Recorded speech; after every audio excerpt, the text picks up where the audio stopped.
Olá, pessoas! Sejam bem-vindos a mais um vídeo aqui no canal RapBio. Hoje eu vou trazer o tema mais difícil já explorado aqui no canal. O que é vida? Definir vida é tentar abraçar uma variedade enorme de formas, cores, mecanismos, comportamentos, genética. Então, torna-se muito difícil procurar uma definição correta para a vida. Ao longo da história humana, diversos filósofos e cientistas já tentaram achar uma definição, e a cada nova espécie descoberta, essa definição caía por terra. Para vocês terem uma ideia, no século XIX, até o século XIX, as pessoas achavam que todos os seres vivos eram aqueles que conseguiam captar oxigênio e utilizá-lo para a produção de energia, tá? Mas a gente viu com os estudos do Louis Pasteur ou do médico alemão Theodor Schwann que micro-organismos podem fazer a produção de energia mesmo independente de oxigênio, com um processo chamado fermentação. Como se define vida hoje? A gente poderia pensar na composição, certo? A gente poderia pensar nas necessidades. Bem, a NASA, para procurar vida fora da Terra, ela formulou 4 passos, tá? E quais são esses passos? Primeiro, toda vida é um sistema químico, tá? Isso quer dizer o quê, afinal de contas? Um sistema químico é aquele que tem, moléculas. Então, por exemplo, a vida na Terra, ela se originou há mais ou menos 3 bilhões de anos atrás, em condições primitivas, que fez surgir algumas moléculas que a gente chama de orgânicas. Então, as moléculas que formam os seres vivos aqui na Terra são aquelas orgânicas, formadas principalmente por carbono, hidrogênio, oxigênio, nitrogênio, fósforo e enxofre. Além disso, os seres vivos devem ser autossustentáveis, ou seja, que o organismo consegue se autogerir e consegue manter a sua entropia. O que eu quero dizer com entropia? Quero dizer que todo ser vivo precisa manter a sua organização, né? Fora o Dr. Manhattan, que esse pode ser desorganizado e reorganizado a qualquer momento. Mas espera aí, pensando nisso, pela definição da NASA, Dr. Manhattan, por exemplo, não é um ser vivo. Fica aí a pergunta, será que ele é um ser vivo ou não? Comenta aí, tá? Bem, fora essas 2 regrinhas, todo o ser vivo precisa de replicação. Todos eles têm uma forma de replicação, seja dividindo as suas células simples ou por conta de órgãos especializados nessa reprodução. Fora essas 3 regrinhas, temos a mais importante delas, ao meu ver, que é como armazenar toda a informação necessária para manter a organização, certo? E a replicação dos seres vivos. Bem, aqui na Terra, a solução adotada pela vida foi a utilização de moléculas orgânicas especiais, próprias para isso, que são os ácidos nucleicos. Mas será que essas regras se aplicam a todos os seres vivos fora da Terra? Será que os seres vivos que nós poderemos encontrar, por exemplo, em Plutão, eles perfazem todas essas condições? Eu posso dizer que, mesmo aqui dentro da Terra, essas regras têm algumas limitações. Por exemplo, os vírus. Eles são capazes de se replicar, eles são organizados, certo? Porém, eles não são autossustentáveis. Eles precisam do metabolismo das células hospedeiras para conseguir se replicar, tá? Além disso, eles são formados por RNA ou DNA, ou seja, eles têm o armazenamento de informação.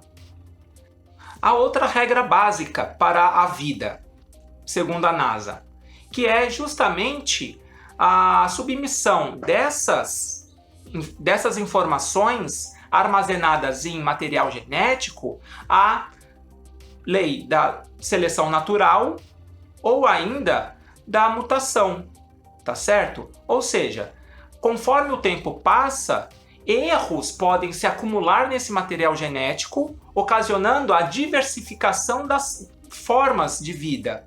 E a partir da seleção natural, aquelas mais aptas a se reproduzir vão ser fixadas no ambiente e aquelas que não têm condições de se reproduzir naquelas condições ambientais são extintas, certo? Dessa forma, seleção natural e mutação são as forças motoras que originam a diversificação da vida aqui na Terra. Mas há dois cientistas norte-americanos que estão revendo ou estão querendo rever essas regras. A pergunta deles é a seguinte: mas será que a teoria da evolução de Darwin se aplica a todas as vidas? Será que essa teoria ela se estende à vida em outros planetas? Será que o material genético, que armazena a informação dessas vidas aliens, elas sofrem mutações? Bem, pensando nisso, Stuart Bartlett e Michael L. Ong, o primeiro da Caltech, que é o Instituto de Tecnologia da Califórnia, e o segundo da NASA, eles começaram a pensar que talvez para procurar vida fora da Terra, nós tenhamos que mudar as definições do que é vivo, tá? Então, eles remontaram os 4 pilares, ou seja, aquelas 4 regrinhas básicas para definir o que é vida. Bartlett e Ong, eles, ao generalizar ainda mais o conceito de vida, eles chegam a um conceito chamado life, por eles próprios, né? Chamado life, com Y, tá? Esse conceito life seria muito maior e mais amplo do que a vida que nós conhecemos aqui na Terra. Ou seja, tudo que nós conhecemos, tudo que é baseado em carbono, autossustentável, que precisa de um metabolismo para a doação de elétrons e para a manutenção da organização, tudo isso são regras específicas contidas num conjunto muito maior. E qual a definição, e quais são as regras para definir o que é life, com Y? Tá? Segundo Ong e Bartlett, há 4 pilares que definem essa vida mais geral, que é, primeiro, manter a entropia, ou seja, manter a organização do sistema, certo? Se vocês quiserem saber um pouco mais sobre entropia, eu vou deixar aqui linkado na descrição 2 vídeos. Um do Ciência Todo Dia, sobre entropia. O Pedro Loz é físico, então ele explica super bem o que é entropia, com exemplos super didáticos, é bem legal, tá? E o outro é do Devanil, do Alimente o Cérebro, tá? Que é também super bacana. O Devanil é jornalista, mas ele leu alguma coisa de entropia, e se vocês pegarem os dois, vocês vão ter um super conteúdo sobre, tá, a entropia. Eu, como sou biólogo, eu só entendo de vida, não entendo de entropia nem nada. Aqui na Terra, como eu disse, nós fazemos isso à base de troca de elétrons. Além disso, para Ong e para Bartlett, seria importante que o ser vivo com Y, né, tivesse autocatálise, ou seja, replicação. Ele pudesse se replicar, proliferar e crescer, tá? Por que isso? Essa condição é indispensável quando você pensa que aquelas lições aprendidas ao longo da vivência podem ser transmitidas a outros, assim mantendo a vida, ok? Então, crescer e multiplicar-vos parece ser uma regra básica também da vida, tá? Outro seria a homeostase, ou seja, independente do sistema ser químico ou físico, para Ong e Bartlett, esse sistema organizado que consegue crescer, ele deve também conseguir se manter independente das mudanças do ambiente exterior. Ou seja, o interior desse sistema deve se manter independente do que acontece à sua volta. Tá ok? A gente consegue fazer isso a partir das regulações hormonais, genéticas e tudo mais. Mas isso não precisa necessariamente se aplicar à vida lá fora, né? À vida em outros planetas. Tá certo? A quarta regra, e mais importante aqui, é o aprendizado. Ou seja, essa forma viva, com Y, deveria ser capaz de armazenar as informações captadas do ambiente e propagá-las ou então, de alguma forma, processá-las. Tá? Aqui na Terra, como eu disse, os seres vivos acharam um meio, que é justamente gravar essa informação em DNA e tentar processá-la de alguma forma e transformá-la em algo útil a partir do RNA e proteínas. Tá certo? Então, mas será que isso se aplica à vida lá fora? Provavelmente não, tá? Mas e aí? Né? Eu falei de definições e tal, porque a vida lá fora, a vida aqui dentro. Mas por que definir?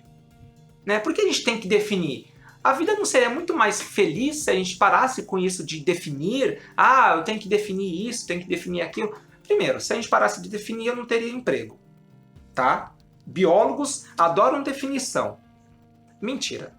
Tá? A gente precisa delas. Tá? E eu vou mostrar para vocês. A gente precisa de definição de vida simplesmente, ao meu ver, tá? Na minha opinião, por dois motivos. Primeiro, mapear novas formas de vida. Tá certo? E por que isso é importante? Porque a partir dessas novas formas de vida, a gente consegue saber quais são os limites da vida que nós temos aqui na Terra. Certo? Por exemplo, nós sabemos que há micro-organismos chamados extremófilos que conseguem sobreviver e crescer em condições impensáveis para os seres humanos. Por exemplo, em altas temperaturas, há árqueas, por exemplo, há termos aquáticos, que pode sobreviver e crescer a 80 graus Celsius. É quase água fervendo. Certo? Além disso, nós conseguimos também achar novos ambientes em que a vida floresce. Por exemplo, a GFAJ1, que é uma bactéria que consegue crescer no Lago Mono. Esse lago ele é saturado de arsênio, que para os outros seres vivos é um veneno. É extremamente tóxico. E para ela não. Ela conseguiu converter esse arsênio em um nutriente para ela. Ela usa o arsênio ao invés do fósforo nas ligações dos materiais genéticos. Tá ok? Além disso, a gente consegue também prever novas estratégias de vida. Certo? Então, por exemplo, será que a informação precisa necessariamente ser baseada em DNA? Será que a gente não tem outras formas de informação? Os seres humanos criaram outro nível de informação. A nossa cultura nada mais é do que mais um nível de informação. E pense só, a gente consegue transmitir a cultura. E ela não é baseada em DNA, ela é baseada em papel, em fala. Não é verdade? Então, não necessariamente as informações devem estar em DNA, pode ser outras. E a partir do estudo de novas formas de vida, é que a gente consegue saber quais são essas estratégias novas. Tá certo? Bem, e qual seria uma outra possibilidade? Seria justamente achar novas formas novos locais habitáveis para humanos. E dependendo, ao meu ver, dependendo do que você deseja, né, qual é o seu objetivo, a definição de vida deveria mudar. Por exemplo, às vezes nós queremos, na verdade, achar uma agulha no palheiro, ou seja, um local habitável para humanos. Então, dessa forma, eu acho que a nossa definição de vida deveria ser restrita a locais que consigam suportar uma vida igual à nossa. Então, uma crosta planetária rica em carbono, ou então que possa fornecer metais como ferro, cálcio, tá? Ou ainda locais que possuam uma atmosfera rica em oxigênio, tá? Se não, que pelo menos possibilite a formação desse oxigênio posteriormente, certo? Então, é isso, né? Se eu quiser uma vida, se eu quiser procurar novas formas de vida, provavelmente a regra para procurar essa forma talvez seja mais geral, mais ampla. E aí as definições de Bartlett e Jung se encaixam muito bem. Porque às vezes eu não quero achar uma agulha no palheiro. Às vezes eu quero achar talvez um prego, um alfinete, uma tachinha no palheiro, não é verdade? Então, por isso, eu tenho que ter uma regra mais geral. Tá certo? Bem, eu espero que vocês tenham gostado do vídeo. Deixa aí nos comentários. E você? Qual é a sua definição de vida? Como você define a vida? Tá? Se você gostou, curte aí o vídeo, compartilhe, se inscreva no canal, ajude esse canal a crescer. Tá certo? Bem, esse vídeo fica por aqui. Eu espero que vocês tenham gostado. Eu me despeço. Uma boa semana para vocês e até o próximo vídeo. Tchau!